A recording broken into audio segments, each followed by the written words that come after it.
Now, Chinese net users aren't slow to voice their opinions on issues that they feel matter to them. So, as usual, we start off the show with a selection of top trending online comments we've selected from just a few of China's most popular web portals. First today, we have this comment from QQ.com, and it says, "I've been in Beijing for 8 years, and as one of them, I know exactly the pressure they're under, but I've never complained because no one is forcing us to stay here. We stay for our dreams." This rather sentimental comment comes in response to a picture feature on the web portal QQ.com. Now, this portrays the daily life of 20 or so young white-collar workers from other parts of the country who live in a rental building in the suburbs of Beijing. The accompanying text explains the 3-floor building has 20 rooms with an area of just about 12 square yards each. The tenants are mostly fresh graduates or young people who've recently arrived in Beijing and can't really afford to rent anywhere better. In some of the rooms in the attic floor, there's barely room to stand up in. But the report also says that most of the young people appear to enjoy their life here. They cook and eat together. They share much of their living space, including the 3 bathrooms. The passageway is storage space and the few clotheslines. And in their spare time, they talk at night about their work and their dreams for the future, which is just as well, because if this poster is anything to go by, they'll be there for some time yet. Our next hot comment comes from Sina.com, and it says, "Let's lie low for a bit these days," or "It's better to eat in the canteen for the moment." These are popular phrases in the mouths of officials. I hope that these days and nowadays become forever under the central government's careful supervision. A raft of new regulations has hit the more lavish lifestyle habits of many civil servants under new orders which are aimed at implementing the central government's ongoing frugality campaign.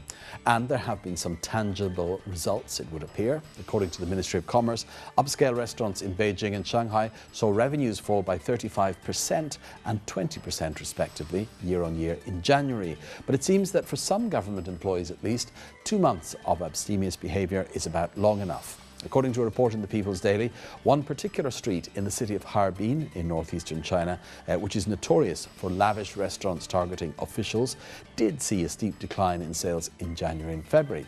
But a reporter from the paper who visited the area said that since March, these figures had now returned to normal. He also noticed that many of the cars outside these restaurants had their license plates obscured with paper, thereby making it possible to, or impossible, to tell that the vehicles belonged to government officials. This poster hoping the resurgence in Harbin doesn't mark a nationwide trend.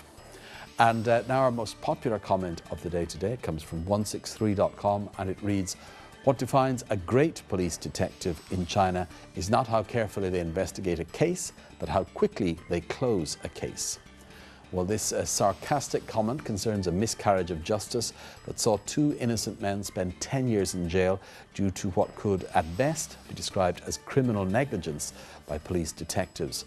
Zhejiang High Court recently reversed a suspended death sentence handed down to a truck driver called Zhang Hui and a 15-year prison term for his uncle, Zhang Gaoping. The 2 had originally been sentenced to death and life in prison after being found guilty of the rape and murder of a young woman in Hangzhou.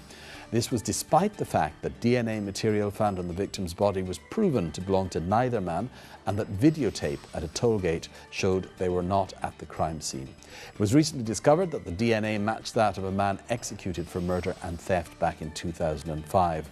A report in the Yangcheng Evening News said that the detective in the case, Nie Haifen, had featured in a China Central Television documentary which said that she solved the case through clever and rapid interrogation, which resulted in the 2 men confessing, even though there was no physical evidence linking them to the murder. It lauded Nie as a great female detective. However, both Zhangs say that they were not interrogated by any female detective at the time, although they do say that they were tortured by police and then beaten by fellow inmates until they signed a confession written for them. The Yangcheng report said Nie's current whereabouts were unknown. And those are just some of the comments making waves in China these days. Coming up next on China Take, styrofoam is back in style in China.